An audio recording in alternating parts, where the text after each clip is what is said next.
I commonly get asked what is the number one thing that you would do if you wanted to change your health? And this is a difficult question to answer, right? Because so many people have so many different things. We have all these different genetic predispositions. We have all of these different, factors in stress amounts and how much you're sleeping and what types of activities you're doing, what types of foods you're eating. All these different things play a role that is specific to you.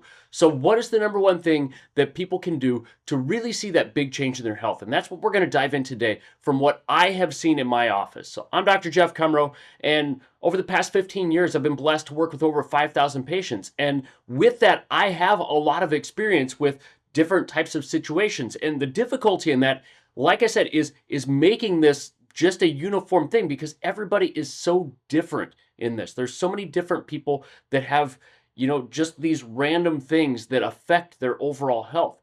But that's an outlier. And we've got to look at the big picture here. So if we look at the big picture, and when we talk about this, we're looking at labs, we're looking at, what chiropractic is in general, we're looking at what exercise is in general, we're looking at what muscle tone is when they come in, different things like that. And we put all this together, and this is the number one thing that you can do. Change your metabolism. And I know that that is a broad thing, right? Because there are a lot of things that change our metabolism by changing our exercise, by changing what we eat, by changing how much we sleep, how much stress we're under. Different things like that will all have an effect on our metabolism. But just a breakdown real quick of why this is so important, and then we'll dive into some of the things that you can do to actually accomplish those goals. So in general, metabolic function determines how much energy you make, right? And the amount of energy that you make is really, really important. The energy equation that I use for health is how much energy do you make, how much energy do you expend, equals how much do you have left over, right? So if you make, 100 on your energy level and you use 90 of your energy every day, you have 10 left over for healing and repairing and doing the things that you want to do, right?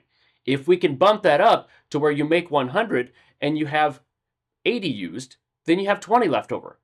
You're probably going to see a better overall health, less stress, all of that, because you have more energy left over at the end of the day to do the things that you need to do, to heal, to repair, to get you into that restful sleep. All of those things start to spiral. Now, if you're finishing the day and you have 1 or 0 or -5 left on that energy level, it's going to be difficult for you to heal, right?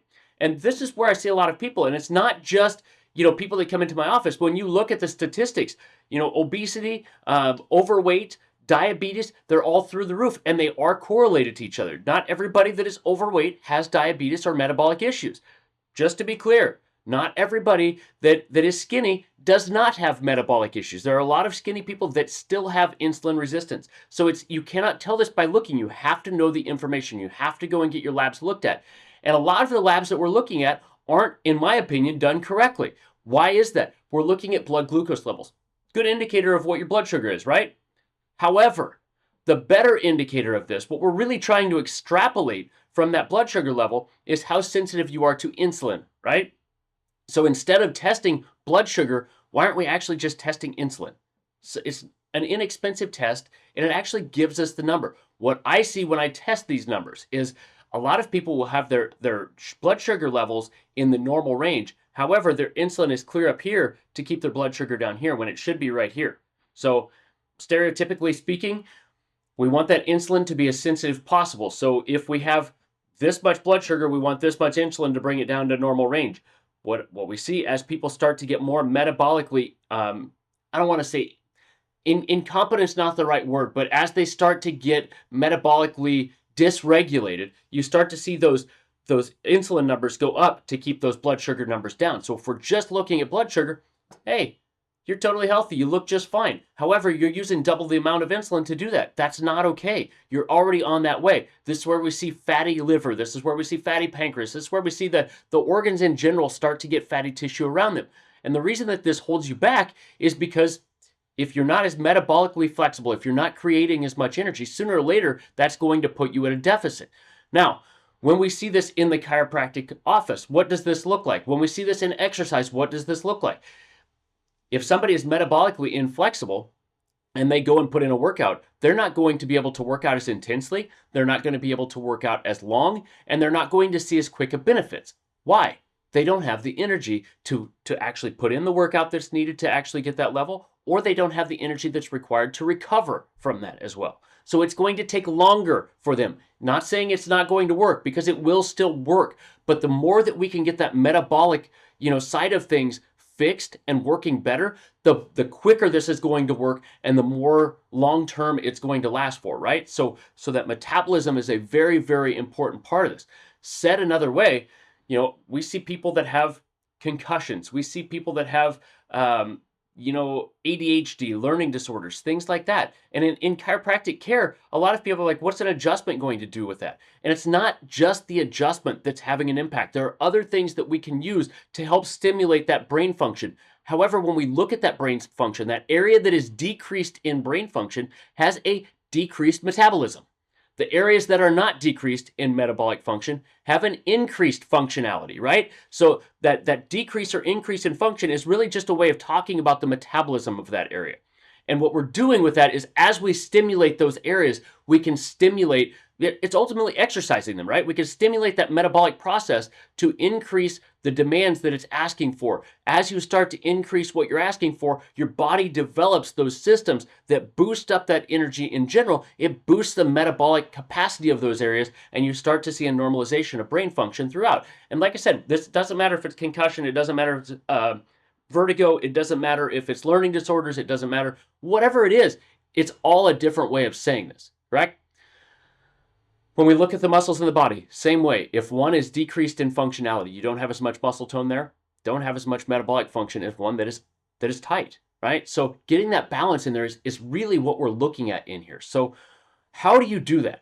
And there are multiple ways of going about this. The simplest way, in my opinion, from my experience, is to decrease carbs.